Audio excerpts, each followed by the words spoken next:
جنت میں انسان اکیلا رہے گا یا اس کے گھر والے بھی اس کے ساتھ رہیں گے؟ بڑی اور عظیم کامیابی انسان کو کب ملتی ہے اور اولیاء خدا کی دعا کون لوگ پاتے ہیں؟ آئیے ان سوالات کے جوابات جانتے ہیں آج کے ایپیسوڈ میں۔ اعوذ باللہ من الشیطان الرجیم، بسم اللہ الرحمن الرحیم۔ ناظرین محترم، السلام علیکم ورحمۃ اللہ وبرکاتہ۔ سبیل قرآن کے اس تفسیر پروگرام میں ایک بار پھر آپ سبھی کا استقبال کرتے ہیں۔ آج آپ کے سامنے سورہ غافر کی آیت نمبر 8 اور 9 کی تفسیر لے کر حاضر ہوئے ہیں۔ آئیے سب سے پہلے آیت نمبر 8 کی تلاوت کو اس کے ترجمے کے ساتھ سن لیتے ہیں۔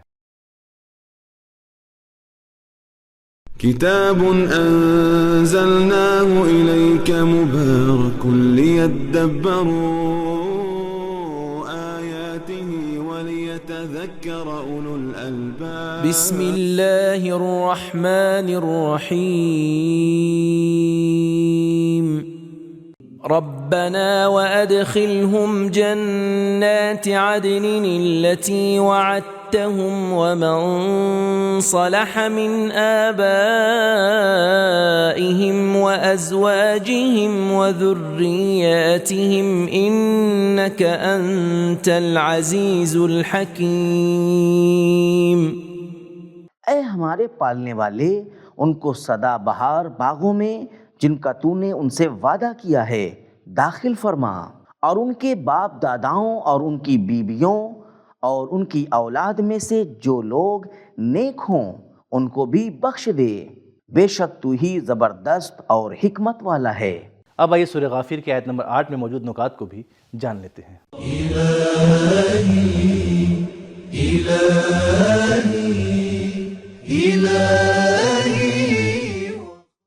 نکات: جنت میں ایک گھرانے کے تمام لوگوں کے ایک ساتھ رہنے کے بارے میں قرآن مجید میں دوسری جگہوں پر بھی ہم پڑھتے ہیں۔ الحقنا بہم ذریتہم، سورہ طور آیت نمبر 21۔ مومن کو ہم ان کے آباء و اجداد کے ساتھ جنت میں ملا دیں گے۔ انبیاء اور فرشتے اپنی دعاؤں کا آغاز ربنا اور ربے سے کرتے تھے۔ حضرت آدم علیہ السلام کی دعا ربنا ظلمنا انفسنا، سورہ اعراف آیت نمبر 23۔ حضرت نوح علیہ السلام کی دعا رب اغفر لی ولوالدی، سورہ نوح آیت نمبر 28۔ حضرت ابراہیم علیہ السلام کی دعا رب اجعل ھذا بلدا آمنا، سورہ بقرہ آیت نمبر 126 128۔ حضرت یوسف علیہ السلام کی دعا رب قد آتیتنی من الملک، سورہ یوسف آیت نمبر 101۔ حضرت موسیٰ علیہ السلام کی دعا رب انی لما انزلت الی من خیر فقیر، سورہ قصص آیت نمبر 24۔ حضرت سلیمان علیہ السلام کی دعا رب اوزعنی ان اشکر نعمتک، سورہ نمل آیت نمبر 19۔ حضرت عیسیٰ علیہ السلام کی دعا ربنا انزل علینا مائدہ، سورہ مائدہ آیت نمبر 114۔ حضرت رسول اللہ صلی اللہ علیہ وآلہ وسلم کی دعا رب اعوذ بک من ہمزات الشیاطین، سورہ مومنون آیت نمبر 97۔ مومنوں کی دعا ربنا ما خلقت ھذا باطلا سبحانک فقنا عذاب النار، سورہ آل عمران آیت نمبر 191 آیت نمبر 194۔ اس آیت میں فرشتوں کی دعا جو کہتے ہیں ربنا وادخلہم جنات۔ سورہ غافر کی آیت نمبر 8 کی تلاوت، ترجمہ اس کے نکات کو جان لینے کے بعد اب آئیے اس کے اہم پیغامات کو بھی جان لیتے ہیں۔ كتاب أنزلناه إليك مبارك ليدبروا۔ پیغام نمبر 1، اولیاء خدا کی دعائیں پانے کے لیے انسان کے اندر صلاحیت ہونی چاہیے۔ نمبر 2، صرف جہنم سے نجات پا جانا کافی نہیں ہے، جنت میں داخل ہونا اہم ہے۔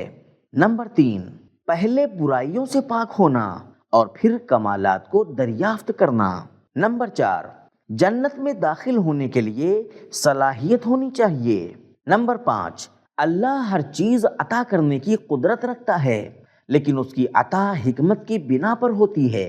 نمبر 6، رشتہ داروں اور گھر والوں کا آپس میں مل کر رہنا اللہ کی ایک نعمت ہے۔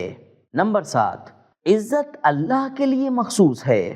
اب آئیے سورہ غافر کی آیت نمبر 9 کی تلاوت کو اس کے ترجمے کے ساتھ سن لیتے ہیں۔ وقهم السيئات ومن تق السيئات يومئذ فقد رحمته وذلك هو الفوز العظيم۔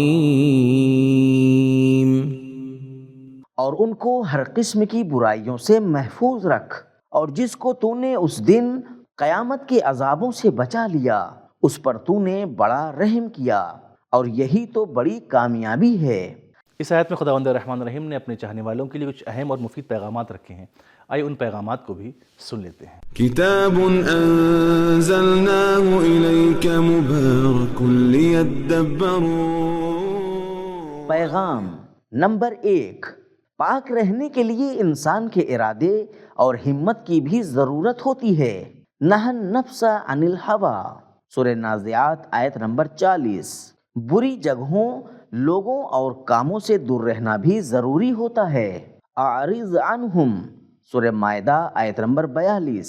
فلا تقعدوا معہم، سورہ نساء آیت نمبر 140۔ اور اللہ کے لطف اور مدد کی بھی ضرورت ہوتی ہے۔ وقہم السیئات۔ نمبر 2، اللہ کی رحمت صرف مادی کامیابی نہیں ہے بلکہ گناہوں سے محفوظ رہنا بھی اللہ کی رحمت میں سے ہے۔ نمبر 3، بڑی اور عظیم کامیابی اس وقت ہے جب انسان مادی اور معنوی دونوں طرح کی برائیوں سے دور ہو۔ السیئات، معنوی برائیاں بھی سیئہ ہیں۔ من کسب سیئہ، سورہ بقرہ آیت نمبر 81۔ اور مادی برائیاں بھی۔ وَإِن تُصِبْكُمْ سَيِّئَةٌ يَفْرَحُوا بِهَا، سورہ آل عمران آیت نمبر 120۔ جس طرح نیکی کے دنیاوی مصادیق بھی ہیں اور اخروی مصادیق بھی۔ ربنا آتنا فی الدنیا حسنۃ وفی الآخرۃ حسنہ، سورہ بقرہ آیت نمبر 201۔ نمبر 4، گناہوں سے محفوظ رہنے کی توفیق اللہ سے مانگنی چاہیے۔ نمبر 5، کامیابی کو اپنا ہنر نہ سمجھیں بلکہ اللہ کا لطف اور اس کی رحمت سمجھیں۔ نمبر 6، کامیابی دنیا کے عیش و آرام میں نہیں بلکہ تقوی میں ہے۔ تو ناظرین، ہم نے جانا کہ جنت میں انسان تنہا نہیں رہے گا بلکہ اس کے گھر والے جو نیک ہوں گے وہ بھی اس کے ساتھ ہوں گے، اور بڑی اور عظیم کامیابی اس انسان کو حاصل ہوتی ہے جو دنیا میں مادی اور معنوی دونوں طرح کی برائیوں سے دور ہو، اور اولیاء خدا کی دعا پانے کے لیے انسان کے اندر صلاحیت ہونی چاہیے۔ یہ تو ہمارا آج کا ایپیسوڈ، ملتے ہیں اگلے ایپیسوڈ میں، تب تک کے لیے خدا حافظ۔